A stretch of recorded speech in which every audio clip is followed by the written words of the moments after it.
Bonjour, aujourd'hui j'avais envie de vous parler de l'allège. Alors c'est quoi une allège dans la cuisine? La définition de l'allège, c'est la distance que vous allez trouver entre le sol de votre cuisine et la dimension distance sous votre fenêtre. Donc ça on appelle l'allège. Donc quand on veut savoir quelle est l'allège, on prend un mètre et on mesure du sol jusque sous la fenêtre. Pourquoi est-ce important l'allège dans une cuisine? Je vous en parle parce que j'ai souvent la question qui revient chez mes clients et donc je pense que c'est une chose qui peut être importante pour vous de savoir ce que c'est et surtout d'en tenir compte dans vos projets de rénovation ou de construction. Maintenant, pourquoi est-ce que l'allège est si important dans une conception de cuisine? La distance, en fait, entre le sol et la fenêtre va être hyper importante, surtout quand vous allez décider de mettre un évier sous la fenêtre, ce qui se fait vraiment fréquemment parce qu'on a envie, en fait, d'avoir une vue quand on est en train de faire la vaisselle ou de préparer un repas, parce que souvent ça se passe à côté de l'évier. Donc c'est pour ça que déjà la lège va avoir son importance par rapport à la hauteur de votre plan de travail. Deuxièmement, ce qui va être aussi important, ça va être en fait la hauteur, donc la distance entre le sol et le bas de votre fenêtre par rapport à votre mitigeur.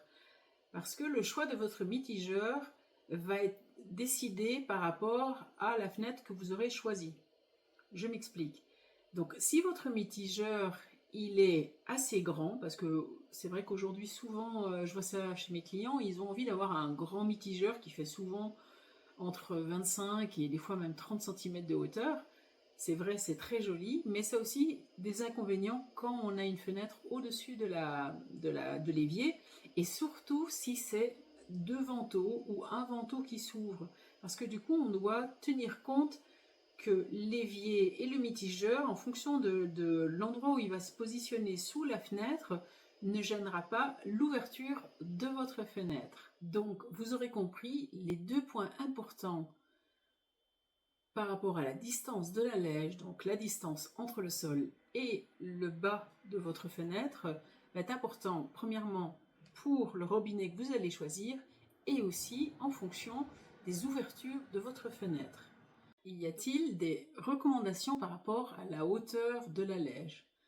Donc, suite à mon expérience dans les cuisines, je peux vous dire que oui, il y a une distance en fait que je préconise souvent à mes clients, surtout s'ils peuvent encore l'adapter ou le modifier. Ça serait d'opter pour une hauteur donc d'allège à 1,20 m. Naturellement, tout va dépendre du robinet que vous aurez choisi et des fenêtres. Mais 1,20 m, ça vous laisse quand même de l'espace entre le haut de votre plan de travail qui se situe souvent aujourd'hui entre 90 et 92, voire 95 en fonction de la grandeur des personnes. Du coup, ça vous laisse quand même facilement 20 à 25 cm au-dessus, donc plutôt entre votre plan de travail, donc le haut de votre plan de travail et le bas de votre fenêtre.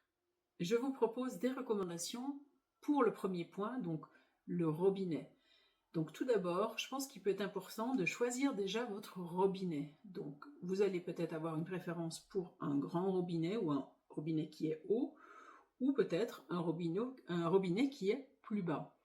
Alors en fonction de ça, si vous avez vraiment une préférence pour les grands robinets, je vous recommande d'opter pour une fenêtre qui se coulisse, donc un coulissant. Parce que du coup, vous n'aurez jamais de problème par rapport à l'utilisation de votre fenêtre, par rapport à la grandeur de votre robinet. Maintenant, si vous optez pour un petit robinet, il en existe déjà à partir de environ 20 cm de hauteur, donc il faut aussi naturellement toujours tenir compte de la douchette, parce que de plus en plus les gens ont envie d'avoir une douchette sur leur robinet. Ça va être important quand même d'avoir à ce moment-là, de tenir compte de la hauteur que vous allez avoir sur le plan de travail, entre le plan de travail et la fenêtre, donc le bas de la fenêtre.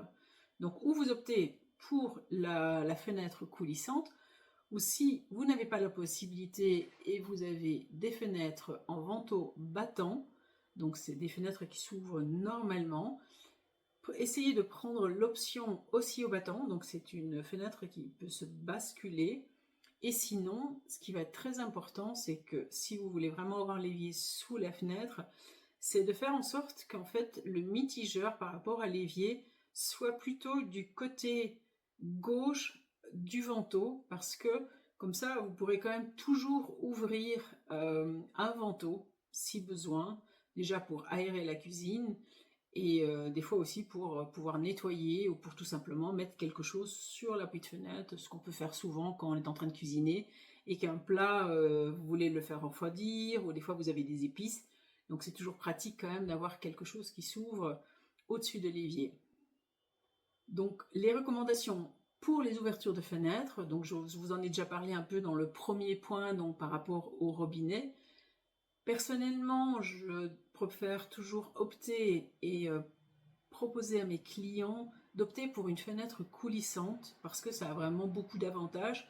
Déjà, premièrement, vous pouvez prendre le robinet que vous souhaitez sans devoir réfléchir par rapport au robinet, enfin surtout au niveau de la hauteur du robinet. Et puis, ce que vous avez aussi deuxièmement, c'est qu'en fait, vous pouvez ouvrir partiellement la fenêtre, donc le coulissant, ce qui peut être bien parce que souvent on peut la bloquer, donc ça peut faire quand même un appel d'air s'il fait chaud et vous voulez ouvrir, ou par exemple vous avez des odeurs dans la cuisine et vous ouvrez une fenêtre dans un autre espace, ça peut faire un peu des courants d'air. Et puis ce qui est surtout, c'est que par rapport au vantau, en fait, quand vous ouvrez un vantau, le vantau, c'est rare qu'on peut le fixer, donc souvent il peut bouger ou se claquer, vous faites pas attention, vous ouvrez plusieurs portes, et ça peut même jusqu'à aller des fois à briser le verre de votre fenêtre. Donc voilà. Donc moi personnellement, je propose toujours à mes clients d'opter pour des coulissants, mais comme je sais que dans certains projets, vous n'avez pas le choix, surtout si vous achetez des appartements sur plan, souvent vous n'avez pas toujours l'option de pouvoir modifier ce qu'ils mettent de standard, hein, et donc ils mettent souvent de standard des fenêtres ouvrantes. Donc à ce moment-là, par contre, il faut juste vérifier du coup où vous mettez votre évier et vraiment tenir compte de la distance donc, entre le sol et le côté sous la fenêtre. J'espère que ces conseils vous ont été utiles et que maintenant vous connaissez mieux le rôle de la lège dans la cuisine. Si vous avez des questions, n'hésitez pas à les mettre ci-dessous dans les commentaires donc, de la vidéo. Et puis ça me ferait plaisir de savoir ce que vous pensez de la vidéo, et aussi n'hésitez pas à me mettre un pouce bleu pour m'aider et soutenir ma chaîne YouTube. Et je vous dis à bientôt pour de prochains conseils. Ciao ciao.